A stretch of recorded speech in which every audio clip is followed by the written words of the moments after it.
এইটা শাশুড়ি নাকি ডাইনি আপনারাই বলেন, দেখেন কি একটা অবস্থা। কিরে মা, গোসল করতে যাচ্ছিস নাকি? হ্যাঁ মা। বৌমা, তোমার ননদের জন্য গরম পানি নিয়ে আসো তো। কুসুম গরম পানি দিয়ে কিন্তু গোসল করবি, পানিতে বেশিক্ষণ থাকার দরকার নাই। আর কাপড়গুলো খুলে বাথরুমে রেখে আসবি, নিশ্চয়ই একদম কাপড় ধুবি না। আচ্ছা।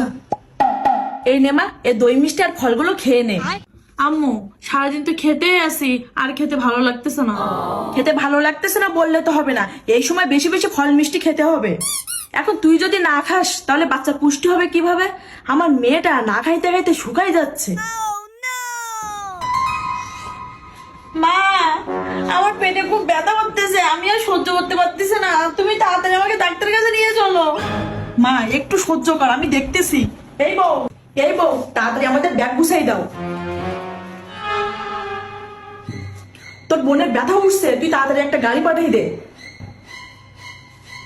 জামাই, তুমি সব কাজ কাম ফেলে হসপিটালে চলে আসো, আমার মেয়ের অবস্থা ভালো না।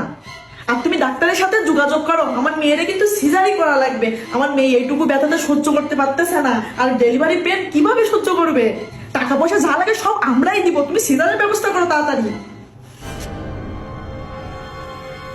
গোসল করতে যাচ্ছ যে, বাথরুমে 2 বালতি কাপড় ভেজানো আছে, ওইগুলো একটু ধুয়ে দিও।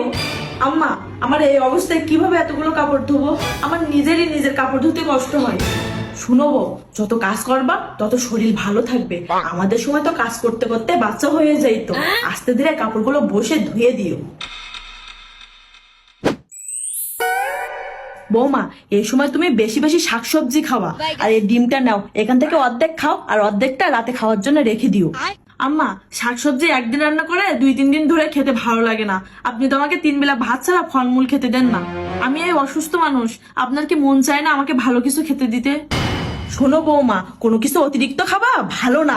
বেশি খাইলে বাচ্চা পেটের ভিতর মোটা হয়ে যাবে, তখন আর নর্মালে বাচ্চা হবে না। আমরাও অনেক কষ্ট করে বাচ্চা জন্ম দিছি, কষ্ট করে মানুষও করছি। তোমরা একটু কষ্ট করে বাচ্চা জন্ম দিয়ে দেখো কেমন লাগে। আমি যেভাবে বলবো তুমি সেইভাবে চলবা, দেখবা তোমার ভালো হবে। আম্মা, আমার তো ডেলিভারির সময় চলে আসছে, আপনার ছেলেকে একটু বলেন এই সময়টা যেন আমার বাপের বাড়িতে রেখে আসে। বাপের বাড়িতে যাওয়ার দরকার নাই, আমাদের বাচ্চা আমাদের বাড়িতে হোক। এমনিতে তো বাপের বাড়িতে গেলে সব খরচ আমার ছেলেই দিবে। আম্মা, আমার ব্যথা উঠছে, 2 ঘন্টা হয়ে গেছে। আমি বারবার বলতেছি আমাকে একটু ডাক্তারের কাছে নিয়ে চলেন। আপনার ছেলের কাছে একটু ফোন দেন, আপনারা তো কিছুই করতেছেন না।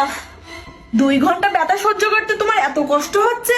আরো কয়েক ঘন্টা ব্যথা সহ্য করো, এমনি এমনি বাচ্চা হয়ে যাবে।